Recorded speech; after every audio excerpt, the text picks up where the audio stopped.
I started working on bearings, axles, and tires in the 60s, 1960s.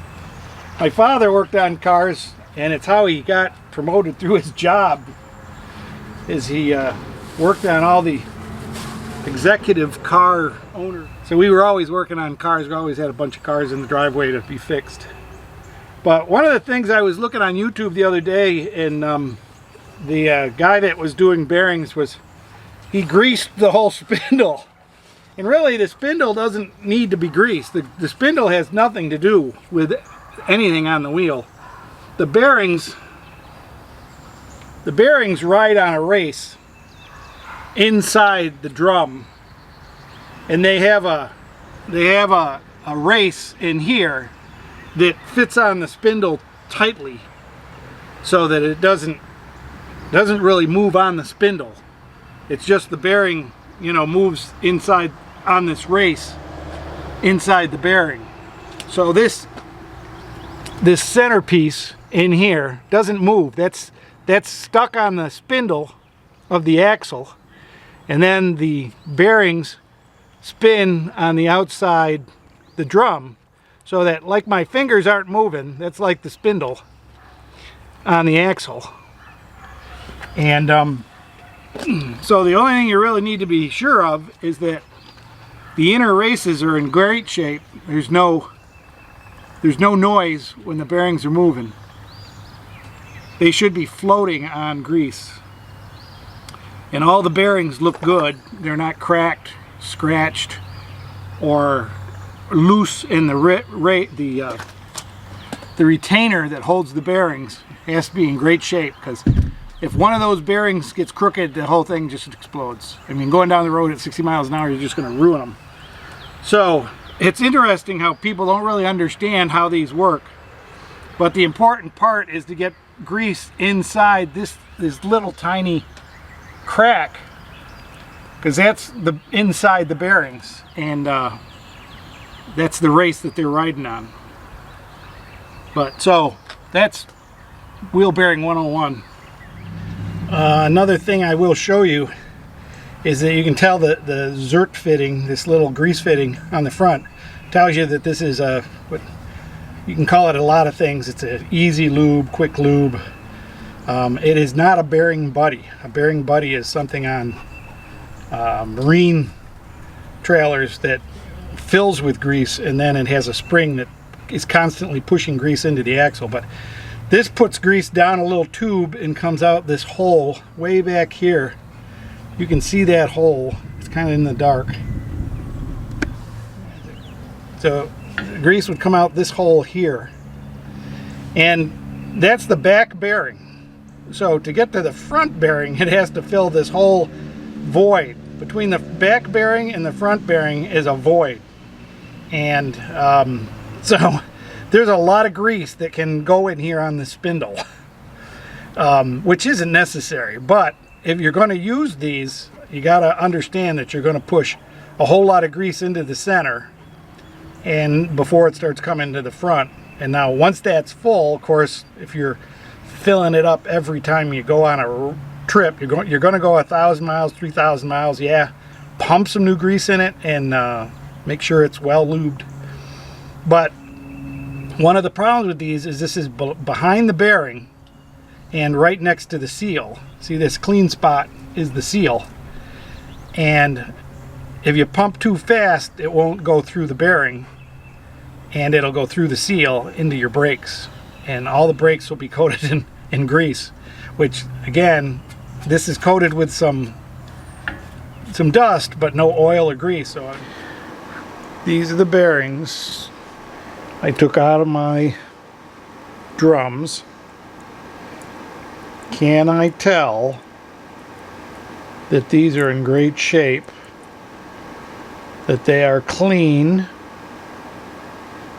and they look great? They look alright. There's a little play on the retainer. Do I know what the specification is on that? Do I know that the inside of this looks really good? It's not burned or anything. Do I know that these are all in great shape? It's a lot of movement on that retainer. You see that?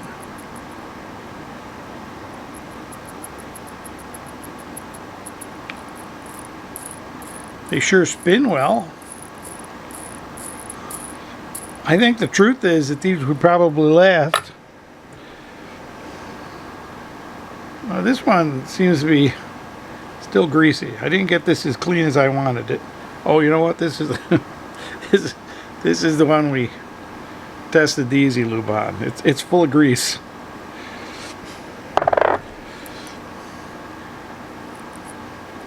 But these are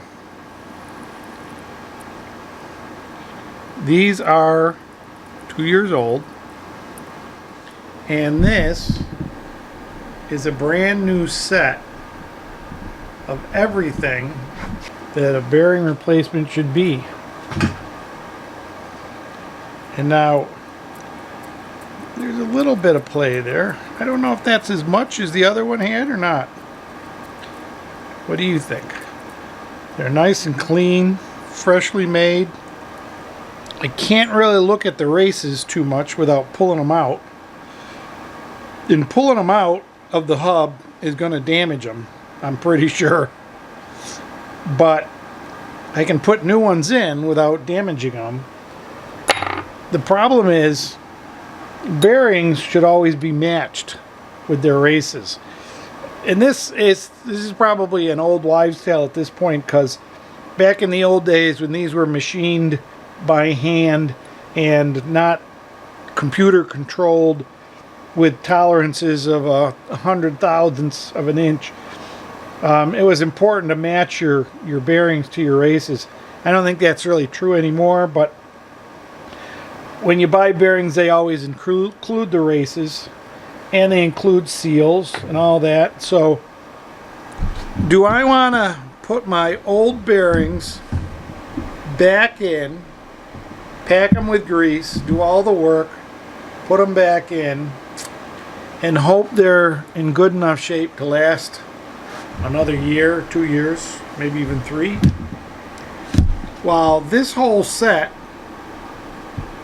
now get this whole set cost $25. To me, it seems that what I should have done is just taken these dirty things out and thrown them away and gotten spent the $25 on the new set. Does that make sense to anybody else? I mean, everything brand new. You're rebuilding the entire drum or hub, whatever you want to call it, and it's $25. Now, I will admit, this is the cheap set at $25. There is another set that's $32 if you want to go, you know, more is better. But I think the cost of bearings, the most expensive bearings, I think the Timkins, which are American made, super hardened, well-known model bearing, I think they were $67. So, you know, I question some of the roundness of some of my old ones. They look a little out of round if I look at them really close. These to me look almost perfect. So I got new ones and we're going to put those in. I got to take the races out of the old one, so we're going to do that next. Okay, in the hub, this is a hardened steel ring called a race, and the bearing sits on that race and spins around. It fits flush, it fits nice, and that spins around. So that goes with that bearing, and these are replaceable when you get new bearings. So we're going to knock these out. There's one in the back for the back bearing and one in the front. And we're going to knock them out, and you use a punch and gently tap them out.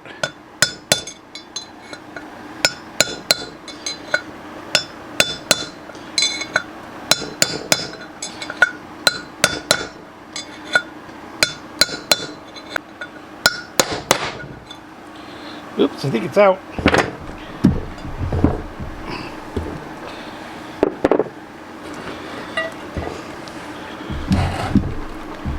It's pretty much out, but it's to the edge, so we'll put it on this. Ugh.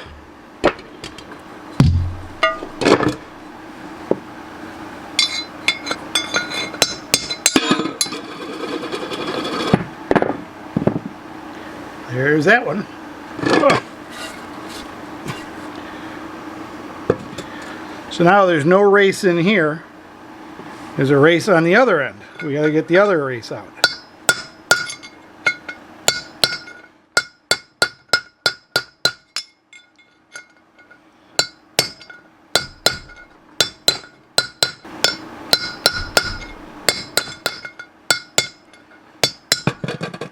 There's the second one in the tub.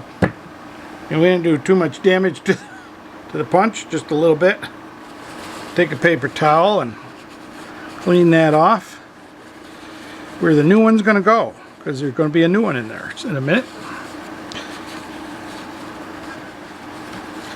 Take just a little bit of alcohol. Scrub that a little bit. Alcohol evaporates pretty easy, pretty fast, and it's not toxic. So, can you see down in there? But the race is going to sit on a little ridge in there, and that's where the new race will go. And now the back race goes in a little farther than the front, because the seal goes right here, so the race goes way down here. Okay, so you got this shoulder for the race to go on. This is the shoulder for the seal to go on. So now you're going to hear me say to you in all my videos about fixing things that having the right tools is a big deal. This is a bearing race. These are called races that the bearings go into.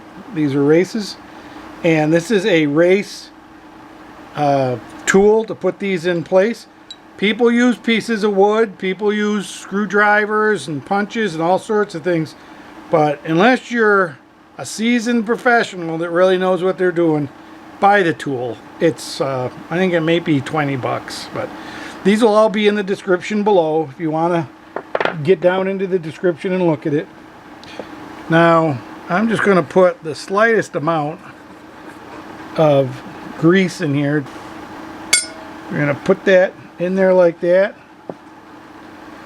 And I'll put this right in there like that, and it'll be nice and square.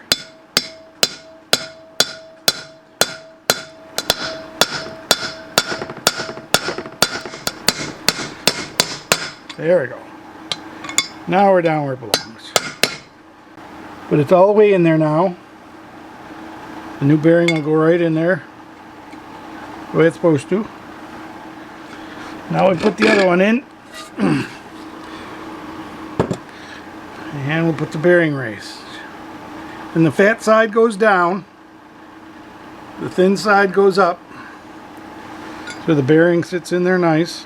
And now I got to change the head on the tool. Now we put this one in.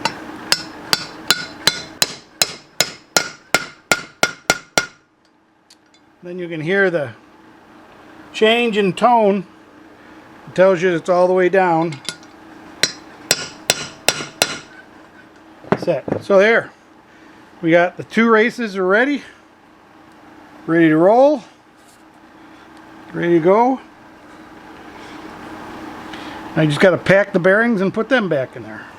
If you've seen any videos on doing bearings and packing bearings, you've seen this method where they put a big glob of grease in the palm of their hand and they take the bearing and they walk it through that pile of grease, trying to force the grease in this little crack here and up through the bearing. And it takes about 25 minutes of bearing to do that right, and you have to wait till the grease comes up the top.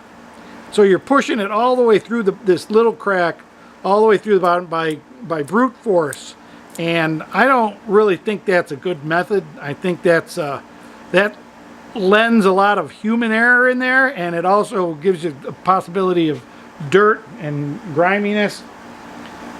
So let me show you what I do. This is another type of bearing packer. You fill the bottom of this jar with grease, and there's a zert fitting on top to hook your grease gun up to it and fill it up. And then you put your bearing in there and screw this down to hold the bearing in place, and then you just push it and put some real pressure on it. And as you can see, the bearing is pretty well packed with grease, and this is pretty good. The only problem with these is that they tend to be real expensive. I got this one at AutoZone for $20. Advanced Auto had one just like it for $47. I said I don't make that much money on the video, so that's a well-packed bearing from that method. We'll put that over. So now that one's got its bearing in it, and we'll put its seal in.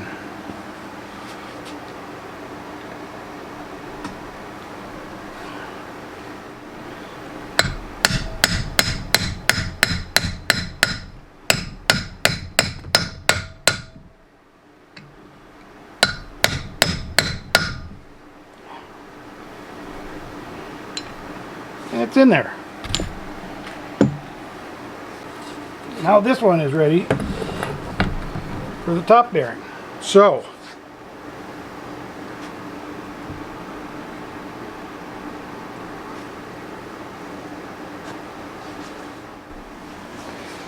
now the nice thing is, when you're done with this thing, you put this back on it for storage, and you put the top on it. This is a dust cover top, and you put the top on it and you're good for the next time. You got the grease sitting in there, drums ready to go. So we'll get we get the castle nuts and the washers on here, and we'll get them installed, ready to go.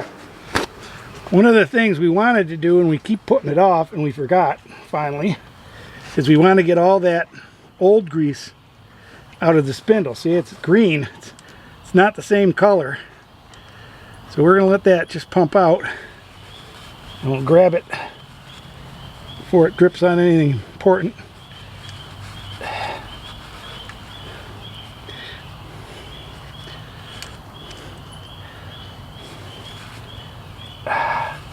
All right, we're to the red grease now. That's our grease, so we're okay now. Now you don't have to worry about getting any contamination in the grease or anything like that. And if we want to pack the rear bearing, we can use the Easy Lube. And if you didn't see my video on how the Easy Lube works and how well it works, look for that, because that's a pretty nice video. All right.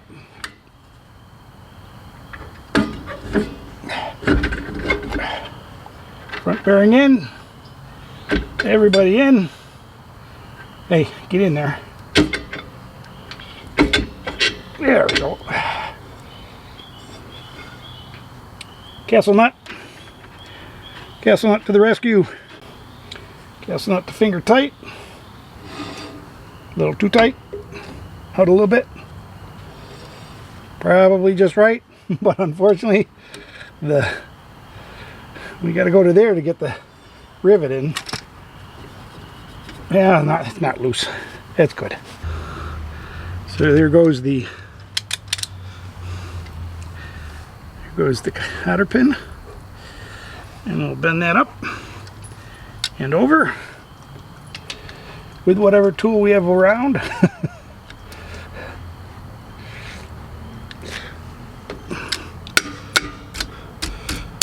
Pound it down out of the way, and that is done. Now, I wanted to talk about when you put your wheels on, people like to put these things over here, and the problem with that is these don't get hot when your bearings getting hot. This is a cover, and it's got a place to take off if you want to look at that, but nobody ever does, and these things hide your bearings. That little dust cap that goes on here, this little guy is part of the actual hub, and that will tell you that things are getting hot. And of course you can see the actual drum and rub, you know, and there, that wheel is done. Now we got to do the other wheel, but unfortunately there's no lights over there.